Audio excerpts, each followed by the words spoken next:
radiological hazard warning for the following counties in Pennsylvania: Delaware, Philadelphia, Bucks, Chester, and Montgomery.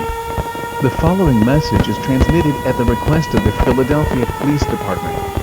Several fireworks have been set off in the Philadelphia area, somehow releasing ionizing materials across the area. In further investigations, it has been revealed radioactive materials have been put into the fireworks created by major firework vendors in the city. If you have bought fireworks from the brands Phantom Fireworks, Intergalactic Fireworks, Sky King Fireworks, or Keystone Fireworks of Matamoros, do not set them off. Repeat, do not set them off. Bring the fireworks to local authorities, so these fireworks can be disposed of properly. There is an evacuation order for all of Philadelphia and all of southeast Pennsylvania, as the radioactive materials are likely to coat the area for several days. Do not hesitate to evacuate. If you cannot evacuate, stay home and lock all doors, seal your windows, and turn off all heating or air conditioning units.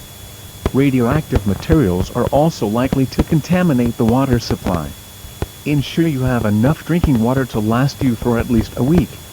If you have evacuated, tie a white towel to your mailbox so city officials know you have evacuated.